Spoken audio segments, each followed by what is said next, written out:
Welcome. We're here with David Vinokurov, the CEO, president, and director of Fandom Sports Media to discuss Fandom Sports, their mission, some recent really exciting developments for the company. David, thank you so much for joining us. How are you doing? I'm doing fantastic. Thank you for having me. Absolutely. It's a pleasure to have you on and get the opportunity to discuss with you. So let's dive right in and start from the top. Can you give us a brief overview of Fandom and explain the Fandom Sports mission? Yeah, so Fandom is a publicly traded company. We're based in Vancouver, British Columbia. We trade in Canada on the Canadian Securities Exchange, in the US on the OTCQB. Symbol in Canada is FDM, in the US FDMSF. Our mission is to change the way people interact with on-screen streamed and broadcast content. Many times I found myself, watching something on TV with my wife, and we're just looking at various random different things on our phones while we're watching some third-party related content. And the thought process behind what we really want to do is to allow people to participate with what's happening, what they see on screen in esporting and sporting, and frankly, any type of broadcast event. Simply done through our proprietary technology, it allows people, as they're watching any type of their favorite content, to swipe left, swipe right, and predict as to what's going to be happening next in that stream. People are very familiar with that swipe right motion, and what we really want to do is increase the engagement that people have right now.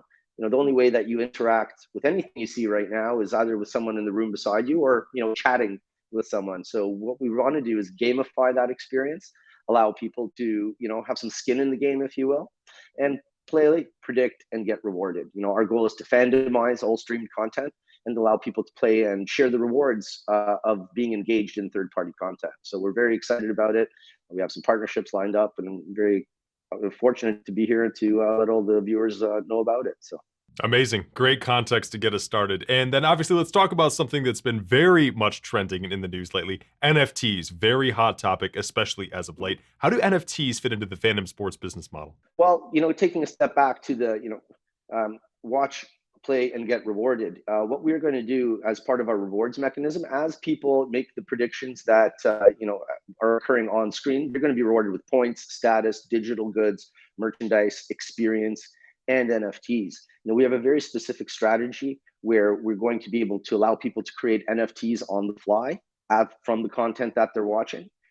It's great if nobody selects the NFT of that digital moment that you're seeing on the screen, but in the instance where it's last 10 seconds to go in the NFL, the Super Bowl finals, in the case that someone wants to create an NFT of that, that would go to an auction on our Fandom Art NFT marketplace.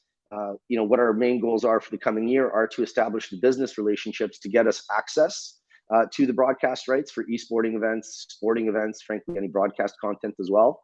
So we're building out that technology. Hopefully, we're going to be announcing some of those partnerships in the first and second half of this coming year. And we're really looking to make an impact on how people interact with any streamed broadcast content. Wonderful. And then pivoting just a little bit here, can you describe some of the technical advantage that Fandom Sports would have to their audience? Certainly.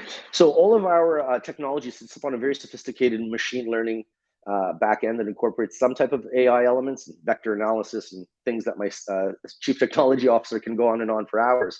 But basically, what our system allows us to do is to recognize the patterns that we see in esports, in sports, and present more relevant in-game predictions as the system teaches itself that. So we don't necessarily need to have an army of people reconciling what we see in those streams. Our system does that for us. In the long run, as a corporate advantage, that'll hopefully lead to much more efficient operating margins and scalability. What our real goal is not to have all these people be on the Fandom platform. We want to embed our technology as an enterprise model in all kinds of streaming communities, broadcast communities, what have you. So our technical officers' background are in enterprise deployments, specifically in the healthcare sector, supply chain logistics, insurance, telecom. This is a system that's already been built, that Fandom has licensed exclusively for the use in esports, sports, and broadcast content. So we're very excited to apply that the model that we're very familiar with, to the sector, because no one's doing that at the moment. Terrific. And then moving on from that, Fandom Sports, obviously you guys have had an amazing year, very, very productive, a lot of big achievements. Could you outline some of the biggest corporate highlights and some of the biggest wins from 2021? Certainly. Starting in March, we signed an LOI with a firm in China that's working with the top game publishers. as a top game publishers and the top streaming platforms. The gaming, the esports, and the video gaming community in China numbers in the hundreds of millions. Certainly, the opportunity, the addressable market that we're going after is in the billions of people globally. But some of the major game publishers are all Chinese-based, so we have a strong foothold in that market. As we roll out the platform in Q1 and establish the data sets that we need to go to our partners, we're looking to partner with industry-leading giants. So we're very excited to pursue that opportunity and hopefully make some announcements this year as well. Furthermore, we just a quick timeline through the events. We did our beta launch in March with just 3 esports titles. Quickly within 2 weeks after, we raised 5.1 million Canadian dollars. We added 11 additional esports titles. We did integrations with several different social media platforms so that you can share your predictions, challenge your friends through the social platforms that you're already on to encourage them to come back to our platform. We finished our sports modules. We made partnerships with other companies in the wagering sector as well. We also have a wagering component to our business. We started new licensing applications. Most importantly, we've set up the infrastructure that we need to launch a global wagering platform. The news that we just announced today is that we finished our integrations with our payments providers and our international offshore banking partners. So we currently have a Curacao wagering license, which allows us to accept wagers in 140 countries around the world. So that platform will be live. We'll be, starting the first steps into revenue generation in fiscal 2022 and audience aggregation. So it's, we're just getting out of the starting gates. We're very excited. We're very well capitalized, and we have a pipeline of very exciting business development opportunities ahead of us. Terrific. Well, David, it's been an absolute pleasure having you on. So much fun talking with you and learning more about what you're doing, but more about what's to come. Thank you for joining us. Of course, we're getting ready to wrap up, but as we move in that direction, is there anything else you'd like to share about the future, the horizon, what we should be looking for? And secondly, where can your audience find you and learn more about Fandom Sports? Any social channels we can hear of?